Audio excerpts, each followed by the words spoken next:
दिन हो चुके थे। हनीमून से आने के तुरंत बाद ही वो गांव अपनी ससुराल जाने की पैकिंग करने लगी। वर्षा, तुम्हें बुरा तो नहीं लग रहा ना? मैं तुम्हें अकेले गाँव माँ बाबू जी के पास भेज रहा हूँ। क्या करूँ, फैक्ट्री में काम बहुत है, मालिक छुट्टी नहीं दे रहे हैं। अगर वो छुट्टी दे देते तो मैं भी तुम्हारे साथ चलता। वैसे मैंने उन्हें बोल दिया है कि 2 हफ्ते बाद मुझे 10 दिन की छुट्टी चाहिए, क्योंकि मेरी बहन की शादी है।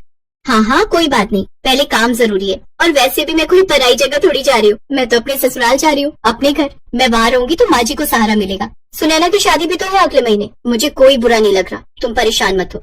नकुल वर्षा को बस में बिठा देता है। शहर से गाँव की दूरी 7 घंटे की थी। वर्षा गाँव पहुँचती है।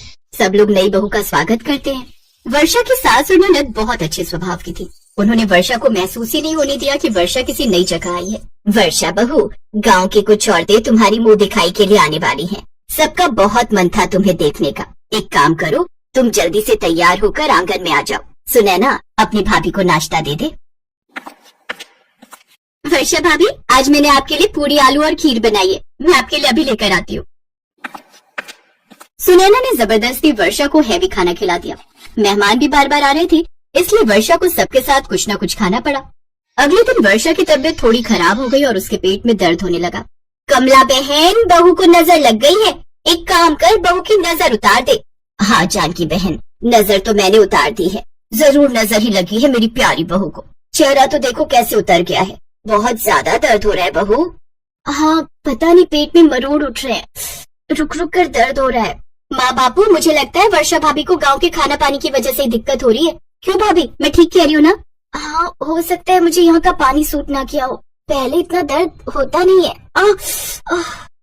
कमला, एक काम कर, बहू को डॉक्टर विनोद के पास ले जा, कोई ना कोई दवाई दे देंगे। हाँ ये ठीक रहेगा। चल बहू, मैं तुझे डॉक्टर साहब के पास ले चलती हूँ, बहुत अच्छी दवाई देते हैं वो, उनकी एक ही खुराक से आराम आ जाता है। माँ, भाभी को वो जो दवाई की दुकान वाला है उससे दवाई लेकर दे दो, डॉक्टर साहब के पास ले जाने की क्या जरूरत है, थोड़ा सा ही तो पेट में दर्द है भाभी के।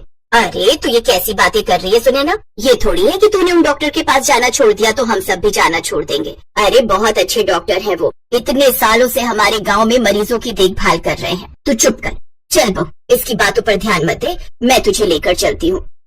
वर्षा उस समय कुछ नहीं बोली, पर उसे सुनैना की बात थोड़ी अटपटी लगी। सुनैना की बातों पर उसने उस समय ध्यान नहीं दिया, उसे लगा कि वैसे ही सुनैना कुछ बोल रही होगी। वर्षा अपनी सास के साथ डॉक्टर विनोद के क्लिनिक पर जाती है। क्लिनिक के बाहर औरतों की बहुत भीड़ थी। वर्षा का नंबर सबसे आखिरी था, इसलिए वो लाइन में पीछे लगी। कुछ समय बाद वर्षा का नंबर आ जाता है। वर्षा अपनी सास के साथ डॉक्टर के कमरे में जाने लगती है तो बाहर खड़ा गार्ड उन्हें रोक देता है। माताजी, आप मरीज के साथ अंदर नहीं जा सकती हो, डॉक्टर साहब गुस्सा करेंगे। माँ जी, आप यहीं रुको, फिर मैं दिखा कर आती हूँ। ठीक है बहू, मैं यहीं रुकती हूँ, अच्छे से सब बता देना। वर्षा अंदर जाती है। एक कुर्सी पर लगभग 40-42 साल की उम्र का आदमी बैठा था। उसके चेहरे पर कुछ ऐसे निशान थे जैसे गहरी पुरानी खरोच हो। वही था डॉक्टर विनोद। वर्षा, बताओ क्या तकलीफ है? डॉक्टर साहब, आज सुबह से ही पेट में बहुत दर्द है, रुक रुक कर हो रहा है। आपकी पूरी बॉडी का चेकअप करना होगा, अंदर लेट जाओ। पेट दर्द के लिए डॉक्टर साहब पूरी बॉडी का चेकअप? हाँ, पूरी बॉडी का चेकअप, तभी मुझे पता चल पाएगा कि पेट में दर्द क्यों है, और फिर तभी मैं सही दवाई दे पाऊंगा। वर्षा को लगा कि डॉक्टर तो कई बार ऐसे चेकअप करते हैं। वर्षा अंदर कमरे में लेट जाती है। डॉक्टर विनोद अंदर आता है और दरवाजा बंद कर देता है। वर्षा को थोड़ा अटपटा सा लगता है, क्योंकि उसने देखा था अक्सर जब भी डॉक्टर मरीज को लिटाकर चेकअप करते हैं तो साथ में घर का कोई ना कोई सदस्य जरूर खड़ा होता है, पर यहाँ वर्षा को बिल्कुल अकेले अंदर आने के लिए बोला। वर्षा जी, अपनी साड़ी का पल्ला थोड़ा ऊपर कीजिए, मुझे पेट देखना है। कहाँ दर्द है? मैं दबाता जाऊंगा, आप बताते जाना। यहाँ? जी नहीं, यहाँ नहीं, साइड में। इधर? एक काम करता हूँ, मैं पूरे पेट पर दबा कर देखता हूँ, जहाँ ज्यादा दर्द हो बता देना। अब वर्षा को थोड़ी घबराहट महसूस होने लगी। विनोद वर्षा के शरीर को गलत तरीके से छूने की कोशिश करने लगा। वर्षा ने विनोद का हाथ झटक दिया और जोर से उसे तमाचा लगाया। बदतमीज घटिया इंसान, तुम डॉक्टर के नाम पर धब्बाओ, मैं अभी जाकर तुम्हारी काली करतूत सबको बताती हूँ। तुम्हारे चेहरे पर ये जो खरोच के निशान है, शायद ये उन्हीं औरतों के नाखूनों के हैं जिनके साथ तुमने ऐसी घटिया हरकत करने की कोशिश की होगी। क्या बताओगी? इस गांव में कोई भी औरत मेरे खिलाफ कुछ नहीं बोल सकती, क्योंकि मेरे पास सभी की वीडियो और फोटो है। अगर मैं चाहूँ तो इस पूरे गांव की औरतों को बदनाम कर सकता हूँ। अभी तुम बच गई हो, तुम्हारी वीडियो फोटो मैंने नहीं रिकॉर्ड की, मैं तो बस नशे का इंजेक्शन देकर तुम्हारी आराम से कोई भी तस्वीर या पिक्चर ले सकता था, पर क्या करूं, तुमने समय से पहले ही सब कुछ खराब कर दिया। अब यहाँ से चली जाओ, वरना मैं सब औरतों की वीडियो और फोटो सोशल मीडिया पर डाल दूंगा। वर्षा उस समय चुप रही क्योंकि उसे गांव की औरतों की इज्जत की परवाह थी। घर आकर उसने सारी बात फोन पर अपने पति नकुल को बताई। सुनैना पहले से ही डॉक्टर के अत्याचार का शिकार थी। वो डर गई थी कि कहीं उसने घर में किसी को कुछ बताया तो डॉक्टर विनोद उसकी फोटो और वीडियो सोशल मीडिया पर ना डाल दे।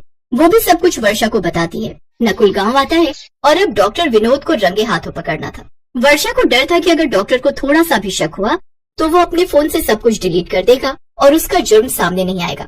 वर्षा नकुल को सब कुछ समझा देती है और प्लान के अनुसार वो डॉक्टर विनोद के क्लिनिक में जाती है। क्या बात है, आज तो मछली खुद जाल में फंसने चली आई। क्यों, मेरा छूना तुम्हें इतना पसंद आया? बस कुछ ऐसा ही समझ लीजिए कि मेरे रोग की दवा आपके पास ही है। वैसे मैं बाद में आऊँ या फिर अभी आप मुझे दवाई देंगे? अरे नहीं नहीं, बाद में क्यों आओगी, मैं अभी तुम्हारा इलाज कर देता हूँ। आओ अंदर चलते हैं। वर्षा यही चाहती थी कि डॉक्टर उसकी बातों में आ जाए और वो डॉक्टर का फोन चुरा ले। विनोद, आपके पास से दवाइयों की बदबू आ रही है। पहले आप अपना ये कोट उतार कर अच्छे से हाथ मुंह धो लो, तभी मजा आएगा करीब आने में। ओह हाँ, तुम यही रुको, मैं वॉशरूम में मुंह धोकर आता हूँ। विनोद को ध्यान ही नहीं रहा। वो अपना कोट उतार कर वॉशरूम चला जाता है और कोट में ही उसका मोबाइल फोन था। वर्षा जल्दी से विनोद का मोबाइल निकालती है और क्लिनिक से बाहर आ जाती है। वहीं नकुल भी खड़ा हुआ था। दोनों पुलिस स्टेशन जाते हैं। वर्षा सारी बात पुलिस को बताती है। पुलिस डॉक्टर विनोद को अरेस्ट कर लेती है और उससे पूछताछ करती है। गांव वालों को जब पता चलता है कि उनके घर की सीधी सादी औरतों के साथ विनोद कितना गलत करता था और उन्हें धमकी देता था, तो वो सब भी ये देखकर दुखी होते हैं। माँ, आज भाभी ना होती तो विनोद जैसा बदमाश डॉक्टर पुलिस की हिरासत में कभी नहीं आता। माँ, भाभी ने मेरे साथ साथ और भी गांव की औरतों को इंसाफ दिलवाया है। हम तो सचमुच ये सब जानकर बहुत दुखी है वर्षा बहू। तुमने तो आज अपने घर की इज्जत बचाने के साथ साथ गांव की सब औरतों की भी इज्जत की रक्षा की है। जीती रहो बहू, जीती रहो। पुलिस के डंडे पड़ेंगे तभी उस नीच डॉक्टर को अकल आएगी। हमारे घर की बहू बेटियों के साथ इतनी गंदी हरकत करने वाले डॉक्टर को तो सख्त से सख्त सजा होनी चाहिए।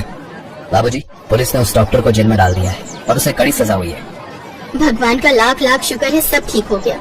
सब लोग वर्षा की बहुत तारीफ करते हैं। अपनी ननद सुनैना की शादी के बाद वर्षा नकुल के साथ वापस शहर चली जाती है।